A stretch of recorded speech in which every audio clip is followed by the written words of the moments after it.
Who's someone you know that is trying to increase their sales, but maybe they're confused or overwhelmed or frustrated? Tag them and see if this helps them out. All right. So today we're talking about these 5 techniques will skyrocket your sales. These 5 techniques will skyrocket your sales. Okay.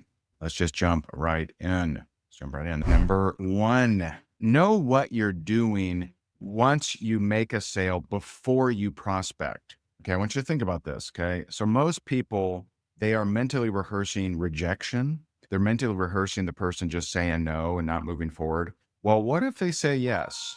What's your plan once you get a yes?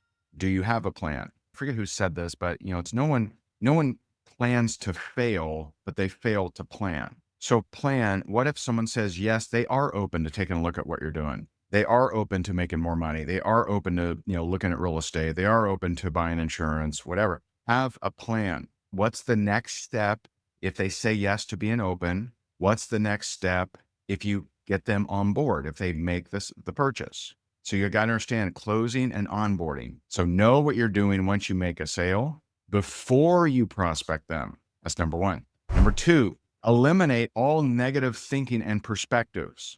Now, you may think that conflicts with the book that I wrote, Go for No, right? Go for No for network marketing. You may think that, well, Ray, you said eliminate all negative thinking, but why do you say go for no? Because Go for No teaches you to reduce your resistance to rejection and your reaction to rejection. So it's actually not negative thinking. It's not, oh no, if I get a no, I'm going to be crushed. I'm going to have to eat ice cream. A no isn't that big a deal. So it's actually healthy because I don't care who you are, you're going to get more no's than yeses. I've gotten more no's than yeses. Certainly. Absolutely. No question. There's zero question. And I'm pretty good at sales. But eliminate all negative thinking and perspectives. Eliminate the it's not going to work out. It's not going to last. Money's hard to make. Money's hard to keep. Eliminate all of those things and exchange them. Okay. I like what Philippians 4:8 says. It says, finally, brethren. By the way, Philippians 4 just hits. 4:6, 4:8, 4:13. I mean, man, maybe go and read Philippians 4 today because the whole thing is just jam-packed with goodness. But Philippians 4:8 says, finally, brethren, whatever things are true, whatever things are honest, whatever things are just, whatever things are pure, whatever things are lovely, whatsoever things are of good report, if there be any virtue and if there be any praise, think on these things. So we're to focus on the good, not to dwell on the bad. We're to focus on the good. And what's interesting is when you start doing that, when you start focusing on the good, you naturally show up differently. You naturally show up more powerful when you're in prospecting. You naturally show up better in video. Some of you are doing video, but your energy stinks. You're like, well, Ray, I did a video. Hey guys, today I'm right. So some of you are doing things, but you're doing it with terrible energy. Get pumped up, get fired up, pour more energy into the marketplace and see how the marketplace reacts. That's number 2. Number 3, use social media and use this 3-step system. Now, I talk about this in my social media book, right? And all of my books, by the way, are on Amazon. Use social media to generate a lead, connect with the lead, determine the need. Generate a lead, get them to reach out, get them to raise their hand, get them to comment, get them to engage, connect with them, not through your AI bot, not just sending them a pitch, not just sending them a link, actually connect with them as humans. That's going to stand out more and more and more as people start doing more and more AI stuff. And I'm not anti-AI stuff, but just know where it's supposed to be used and where you should still be using human connection. So you generate a lead. How do you do that? By offering value. I heard a great quote. Yesterday, I was on with a good friend of mine, Barry. She's with Sage Events. She runs Tony Robbins events and pretty much every major event she runs, her company, I should say. And she gave me a great quote. I forget who she told me it was from, but anyway, she said, people don't pay to hear all that you know. They pay to hear how you can solve their problem. So some of you you're spending so much time sharing with the world all the things that you know, but actually people don't actually care what you know. They care, how will what you know help me in my thing? So it's not, let me share with you all the things that I know. It's let me share all the things that I know that would actually help you in your problems, in your pursuits, in your desires. And so you use social media to generate a lead, connect with a lead, determine the need. This is why you don't actually have to market the thing that you're selling. See, people think, well, Ray, I sell, water ionizers. Like, what do you mean? Like, I got to post about water, right? No, you don't.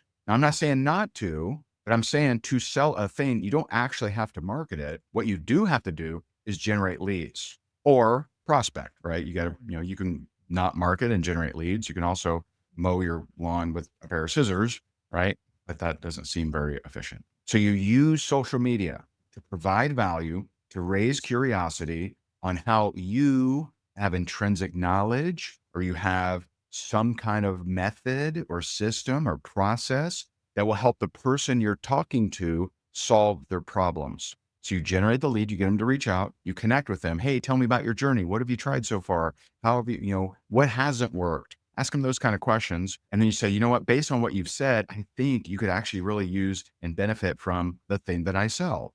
Number 4, as soon as you prospect, have a follow-up plan. See, that should be part of the package, right?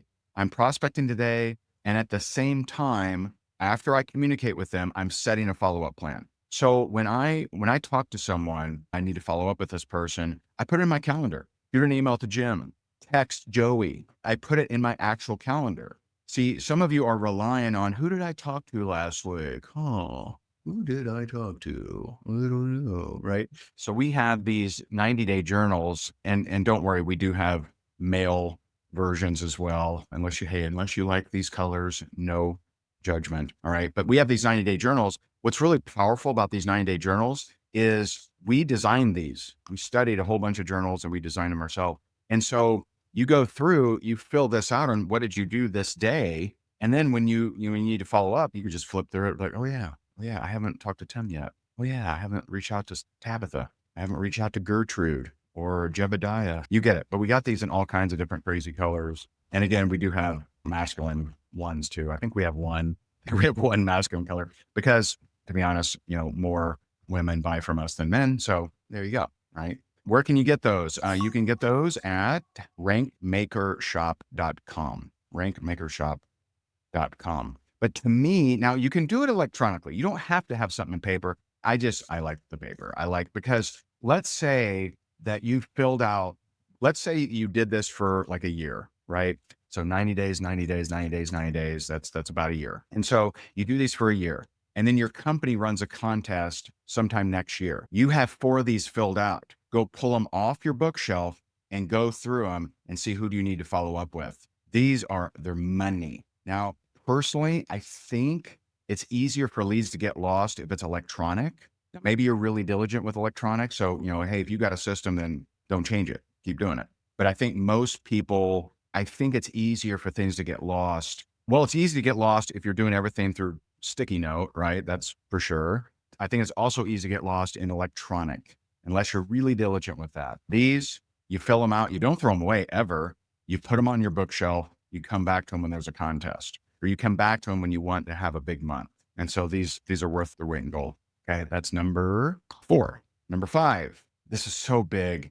This is so huge. This is probably going to be the hardest, but it's probably also going to be the most fruitful. Okay. Pinpoint, where do you waste time and exchange that for prospecting? So let me tell you what I did. Right. And I talk about this in a few of my books. Actually, I talk about it in Go for Open Network Marketing. And I talk about it in Time, Money, Freedom. But here's my example that I used. Okay. So 2009, I've lost everything. I went through a divorce.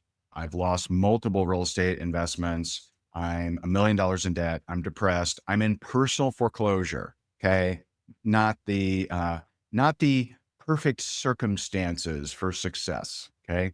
And I was just, there was a period of time where I drank heavily and I'm not proud of that because I got kids. I shouldn't have been doing that, but I was just so depressed and my self-worth was so low that, I screwed up and I've apologized to my adult children for that and forgiven myself. Okay. What I did is I recognized that I wasted a lot of time beating myself up and thinking about how things used to be better. Okay. And that consumed hours a day.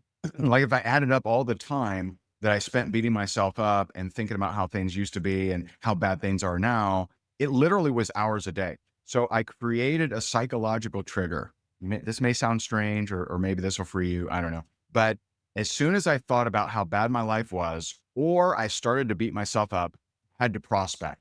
Have you guys heard of the psychological study, the Pavlov dog? So they ring a bell and they feed the dog. They ring a bell, they feed the dog. They ring a bell, they feed the dog. Pretty soon, when they just ring the bell, the dog salivates. Okay. So it just shows like expectations and patterns and things like that. So for me, when I would have a negative thought, I had to prospect. Ding. When I would go to beat myself up, I had to prospect. So sometimes, I would just get my phone and and it's the dry cleaner. I'm like, hey, this is Ray. You may not remember me. I used to drop dry cleaning off there when I had money. And hey, this may sound crazy, but would you be at all open and taking a look at another way to make extra money that wouldn't interfere with what you're doing? I know this may sound crazy, but I meet a lot of business owners that are looking to make some extra income. And, would you be open to that? So sometimes it was a restaurant. I didn't care. I had to get out of that space. And pretty soon I know I had Pavlov dogged myself to no longer beat myself up, no longer be negative. I just prospected like crazy. And so find out now, maybe for you, maybe it's not beating yourself up. Maybe it's scrolling, mindlessly scrolling, right? What is it that you waste a lot of time on each day? And just replace that with prospecting. Just replace it with reaching out to people. Replace it with, if you got, journals or whatever you got, follow up. Replace it with some kind of income producing activity and your life will change. And so real quick, what am I saying? Recap. Number one, know what you're doing once you make a sale before you prospect. What's the next step? Number two, eliminate all negative thinking and perspectives. Number three, use social media to generate a lead, connect with a lead, determine the need. Number four, as soon as you prospect, have a follow-up plan. Either write it in your journal or schedule it in your phone or whatever you do. And then number five, pinpoint, try to do this on a frequent basis. Where am I wasting time? Where am I scrolling? Am I watching conspiracy podcasts that never actually help me do anything in my life? I know some of us are guilty of that.